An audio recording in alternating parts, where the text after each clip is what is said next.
yo, por ejemplo, en una aplicación web con ASP.NET, yo podría implementar un diseño hecho con Expression Web, con mis estilos de cascada y todo.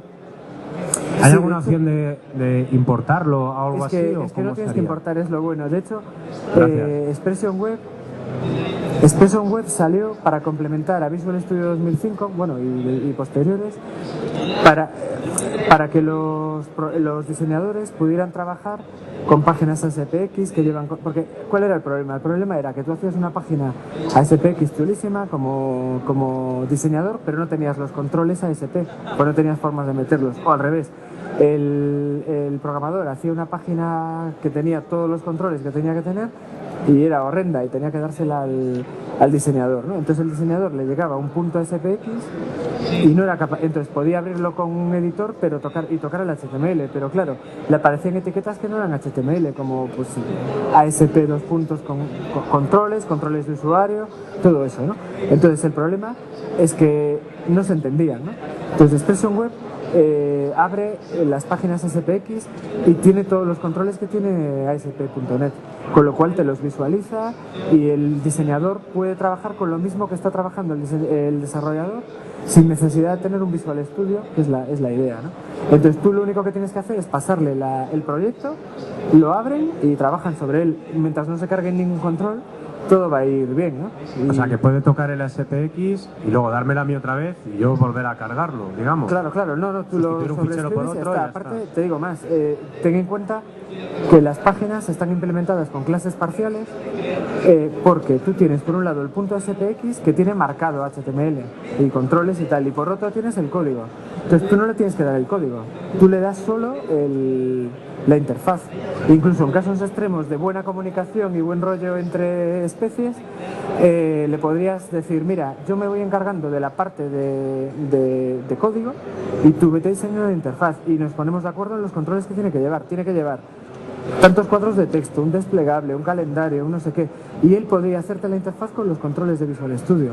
Si os ponéis de acuerdo sobre qué controles tienen que estar, a ti realmente te da igual donde estén, porque vas a trabajar igual con ellos, ¿no? Entonces, él te podría hacer la interfaz y tú podrías ir por otro lado implementando el código, luego te pasa el SPX y tú lo juntas todo. O sea, en un caso extremo, digamos. Es que, bueno, profundizando un poco más sobre el tema la forma precisamente esa de colaborar entre desarrollo y el diseñador, un equipo de Team System, no, por ejemplo, la gama Expression no se integra con Team System. No. Entonces, claro, ahí Ese es el falta... fallo.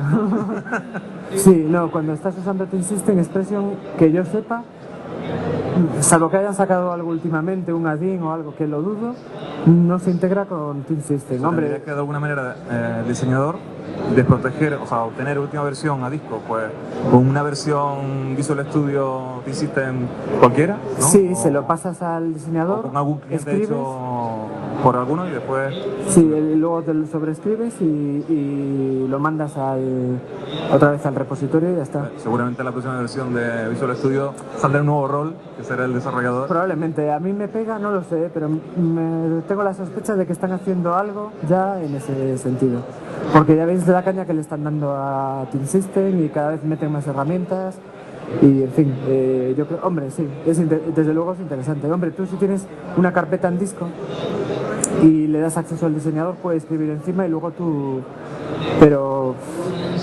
Sí. A la hora de trabajar con Linko aplicado a SQL, si por ejemplo tenemos una base de datos que tenga muchísimas tablas, ¿hay alguna forma de automáticamente cuando cambiamos el esquema de la base de datos que se nos genere otra vez el contexto para poder atacar? Que yo sepa, no. Tienes que pasa con los datasets tipados también. Tú creas un dataset tipado, es muy parecido. O sea, que habría arrastras que hacer las tablitas. Arrastrarlo y volverlo a generar. Es que es el problema que tienen los datasets tipados también, de hecho. Datasets tipados están muy bien, pero en aplicaciones grandes que no tengas muy clara además cómo van a quedar las tablas, porque en cuanto le haces un cambio, ya no te valen, tienes que tal. Hombre, ahí, para eso que tú quieres, saldrá Entity Framework. Saldrá.